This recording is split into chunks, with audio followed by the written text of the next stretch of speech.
Welcome into the Good, Bad, and Ugly Tennessee Basketball Edition, but we would be remiss if we didn't mention the Lady Vols, which we'll get to in just a second. Paige Dower alongside VFL Chris Brown, former Tennessee tight end. But I want to rewind a little bit to 2006. Tell me about that year. What game kind of still remains your favorite? We open up against California in Neyland Stadium, so they're highly ranked. They have Deshaun Jackson. They have Marshawn Lynch. Like, they have some players. Yeah. And they're talking crazy about how they're going to come into Rocky Top and beat us, right? So when you walk down and you do the Vol walk, we typically would get together around the tee and do like a little team prayer. A good friend of mine, Turk McBride, who went on to play for the Kansas City Chiefs, Turk's leading the prayer, and we're all kind of locked in, and everybody's, getting ready. And Deshaun Jackson tries to walk through us as we're all kind of locked in. In your prayer? In our prayer. Oh, Turk says, and God, please pray for him.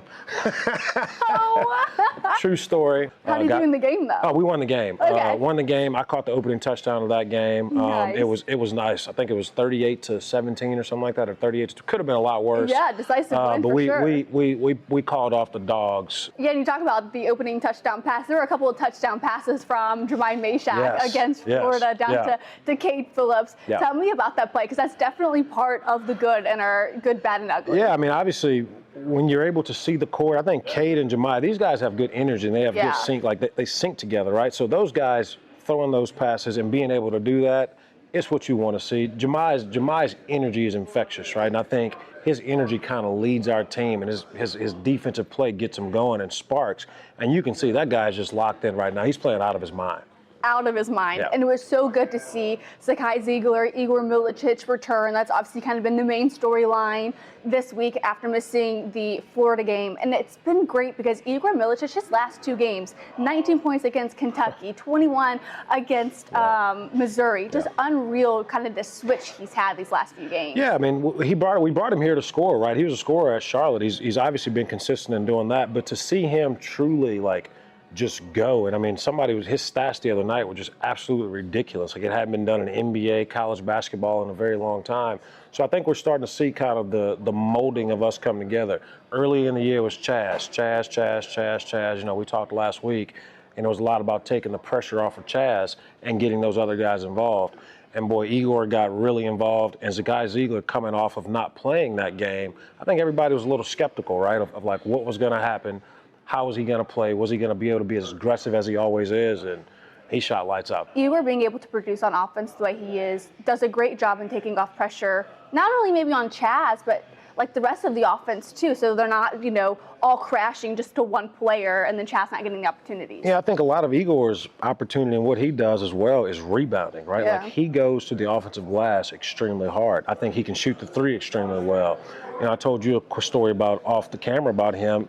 He was mad that he was missing these dunks, and it's like, man, you're balling, bro. Like calm down. But I think you see that pressure that they all put on themselves, and the commitment to just wanting to do good, and the commitment to wanting their teammates to do good. Akpor had some big plays. I mean, obviously, him playing and a couple of those lob plays, you can truly see he's really strong, and his body's really strong to be able to take a lot of those fouls. But Igor obviously kind of made everything go the other night. Yeah, a couple of things. It's funny that you mentioned the dunks. Igor was talking earlier today. He's like, I have never played with players like Felix or Cade where I'm having to throw up these lobs, because you look at Zakai do it and it just looks so effortless. Seamlessly. Lob passes have always been hard, especially when you're playing with big dudes. It's like Akpor is 7 feet, Paige. I'm telling you, I stood up next to him and it made I feel like I'm a normal sized dude. Imagine how I feel. I'm 5'2". I literally felt like a shrimp. I couldn't imagine having to throw lobs to him, because somebody who's 6'6" throwing a lob is different than 7 foot throwing a lob, right? So Zakai makes it look so easy, and obviously you hear Igor being so upset with himself that he can't make it look that easy. But Igor does a lot of stuff that other people can't do that he makes look easy, right? And I don't know if it's fair to say maybe that leads to the bad part of the good, bad, ugly here on the field pass. But maybe if they could get D-Stone going, that would help with the bad of their inconsistent offense. Against Missouri, they went on a scoring drought for the last 4.5 minutes. If not for timely free throws, that game probably wasn't a win for Tennessee. I'm not going to lie. I left when we were up 12 because I felt comfortable. And you are one those. You listen. Gotta beat the traffic. That, yes, number one. When you park in the parking garages, It is a mess. So you stay late. Yeah, so when I'm you late get out, like 3 hours later. So you can get out. So in my head, I have this logic of I don't want to see the other team come back and win. Oh no. But like you said, timely free throws came through. Missouri was a good team, though. We have to give them some credit. Like, they have some guys that can really score the ball. I think their coach has done a really good job of building that program up, kind of from where it was. I think they only had like single-digit wins in SEC last year. Yeah, it was bad. So he's done a very good job of doing that. But the cold starts and the inconsistencies on offense page, we got to get that figured out. Like, our guys have to get that figured out. Yeah, because when we look at the last 4.5 minutes of that game against Missouri, Tennessee only got 3 shots off in the last 4.5 minutes, and then Missouri had 1, 2, 3, 4, 5, 6 attempts, made 3 of them. So, like, what do you think? What do you think happened to where we were getting whatever shot we wanted, and now all of a sudden, do you think it was Missouri's defense, or do you think it was more of us? Honestly, that's a great question, Chris, because I think they handled Missouri's defense enough that I think maybe it was more so them getting away from what was working on offense. I think that's maybe why, too, they got to the free throw line. Like, Igor was there, Zakai was there, so they were drawing fouls the way that they needed to. So I think it was more so, like, what they were doing on offense got them the fouls that they wanted. And that's truly what you want, right? Like, what you're doing on offense is going to get you that fouls. And at the end of the day, if you make free throws, same thing with the Vandy game. If you make the free throws, you win the game, right? Yeah. So it boils down to execution. Yeah, because in the second half against Missouri, they were 21 to 26 from the free throw line. There you go. Just in a half alone. Yeah. A lot of that. That's certainly, a lot of free certainly a lot. I can't even That's a lot of free the final throws. bit. Then kind of to our ugly part of the good, bad, ugly. And full disclosure, we really could not pinpoint like a specific ugly, but if we had to take a microscope to it, Chris, I really probably would say it's the cold starts. But what was interesting, though, against Missouri, they had a fast 5-0 start. It was the first time in 5 games that Tennessee scored on its opening possession. Yeah. It was a 3 from the wing from Zakai Zeigler. You have to go 5 games back to Georgia, and it was a jumper from Jahmai Mashack. Dang, Paige, you just rattled that off. Hey. That's good. That's good. and then later it was, I think a couple possessions later, it's Jordan Gady getting, a mid-range jumper to start out 5-0, and then Missouri goes and scores the next 8 points, and now they're down 8-5. Yep.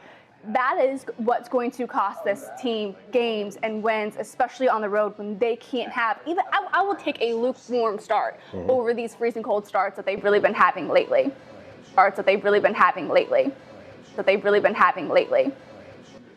And we are at an active dealership today. We have salesmen all over the place. Hey, Andy, nice to see you. That's okay.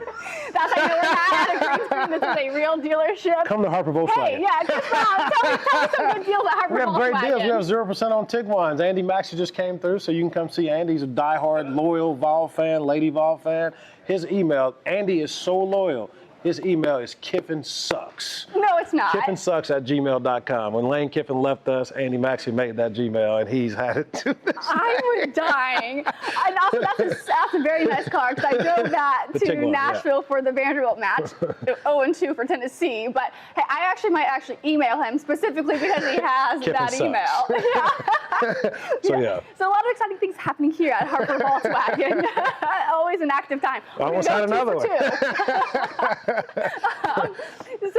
So it would be kind of nothing ugly here, especially this Volkswagen here. But we talked to see what's ugly. It's that cold start, Chris. Yep. I mean, they've got to find a way to warm it up a little bit. Yeah, I think you hit it on the head when you said the cold start will get you in trouble on the road. A home game, the crowd will get into it. You make a couple baskets, you get a couple stops, you can do it. On the road, you get that start, the cold start. It's the opposite, right? So the fans are going nuts. You said earlier that we were having communication issues against Vanderbilt, which is on the road. Tough place to play, obviously, with where everything is. But we have to figure that out. If that's going to the goal and trying to get fouled to get to the free throw line to kind of continue. So we need to pressure more earlier in the game, right? Like, I think that can kind of cause some turnovers, get a couple quick, easy baskets to kind of alleviate what's going on. But our shooters need to be able to make shots. Like, Oklahoma's going to be a tough place to play, right? Yeah. They got some guys who can score. We looked that up. They got 3 guys, I think you said, that are scoring in double digits, right? So it's going to be a tough game. And defensively, obviously playing on the road. It's funny, I was listening to Brian Rice earlier coming in, and he said he was doing his little post-game press conference last night, and Coach Barnes was about to film the Rick Barnes show. And he's like, hey, good luck in Norman. He's like, why did I say that? Coach Barnes is used to like coach at Texas. He knows what Norman is. I don't need to tell him good luck. Like he knows what he's going into. So obviously, he's Coach, seasoned, okay? He's very, very, very seasoned, right? So I know Coach Barnes will have those guys ready to play in that aspect. And listen, Coach Barnes has done a really good job with this team, I think, in kind of just sustainability, right? Like we were number one for a very long time. And I think we took a couple tough L's early in the season, but we've bounced back, and we're playing extremely well right now. It was a tough game. To get this game on the road against Oklahoma, I think will be huge, and kind of then we'll deal with next week. Yeah. And like we said at the very top, a long tease till we get to it. Long. Lady Vol basketball. Go. Elite company for Kim Caldwell in this group right here, getting the 10th win all time. Kim Caldwell is just the second coach behind Pat Summitt. That's awesome. To defeat UConn. So awesome. Incredible. Their first top 5, top 10 win this season. They've been so close so many times this season. If you had one word to describe that win, Chris, because I know we were texting about the game, what's the word you'd use? It's important to make the right decisions, like when to go for it on 4th down, or when to kick the field goal or go for the touchdown. It's also important to make the right insurance decisions, too.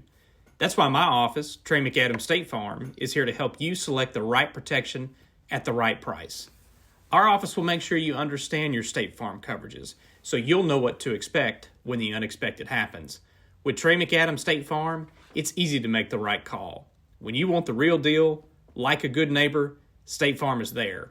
Proud sponsor of the Tennessee Vols. Amazing, right? Like I think to watch those girls do what they did, to be able to come together. You did the special yesterday on Full Disclosure with Alexis Hornbuckle, a good friend of mine from back in the day, and she talked about just what it took. I was listening to her say how Coach Summitt kicked her out of practice. Can you believe that? I can believe it with her, 100%. Listen, Alexis was one of the most competitive, most fierce competitors. Like being a dude. I played basketball in high school, and she'd be like, "Don't step on the court with me." And it's like, you're right. I'm sorry. My God. I'm sorry, Lex. I ain't gonna. Right. So, but like to hear that and like to see the passion and like that Coach Summitt made this series, her and Gino made this series for what it was, and to watch our girls come out and the fans, man, like it's so cool to see Vol Nation come together like that. It's so cool to see them come together. The night, and we had a men's game the night before, right? So like you stack the men's game, and I mean that's almost 50,000 people coming together to watch basketball. But the men are the men. The Lady Vols need all the credit. Coach Caldwell, I mean, you're doing an amazing job. All the girls, y'all are doing amazing. I think Vol Nation is truly supporting you guys. And I think, everyone was a little skeptical of Coach Caldwell's playing style, right? And how she's doing this. The amount of shade she gets from other coaches for getting this job is unreal. Like, why does she deserve? Well, she deserves it because that's who we picked. Yeah. Right? Like, we picked her. She didn't pick us. We picked her. Yes. So we wanted her. We embrace her. We embrace everything that she did. And I think we're seeing what it takes, right? Like, you get someone who believes in a team. You get someone who gets that great culture and just creates a really good positive environment. And you can go and win games. I mean, obviously she brought in some girls from the transfer portal, but there's still some girls that were here last year that are contributing and that are doing extremely well. Had crucial three-pointers. Yeah. like crucial three-pointers, right? And I think with Z, like, we've been waiting on this game, right? Like we've been waiting came alive on it. In the she fourth. was clutch when it came to rebounding, when it came to defense, when it came to communication. Like, you could see our girls had the like, they were all together. They were all in it. They knew it. They were ready for the moment. I think you have to attribute that to coaching and just the competitive nature that these girls have. But, I mean, what a great morning to wake up to be a Vol fan. But, like, for the Lady Vols, they killed it. And, like we need to give them all the credit. Like, everybody needs to be like, we just beat Alabama. Like this is that program altering win. Because Paige, we already got the number 2 recruiting class now, right? So you don't think people are watching that game? Mm-hmm. You don't think people are going, all right, let's see what's going on between Tennessee and UConn with the old school battle. And Gino R.M., and listen, we know Connecticut's going to be fine. Like, we know they're going to go on their run through the Big East. We know if we play the way we need to play, they're going to be there. But go Lady Vols. Yeah, you mentioned the Alabama-Tennessee football equivalency, and that's exactly what VFL and former Lady Vols head coach Holly Warlick described it as well. So definitely go back on the homepage, give those a listen. Holly Warlick and Alexis Hornbuckle, fantastic interviews. This is also a fantastic interview. Thank you. Chris, I appreciate the time. Absolutely. Can't wait till next Friday. Hopefully it's another fantastic week of Tennessee and Lady Vol basketball. Absolutely. Where it's more good than anything else. We like the good. Yes, we love the good. We'll talk to you guys next week. Thanks.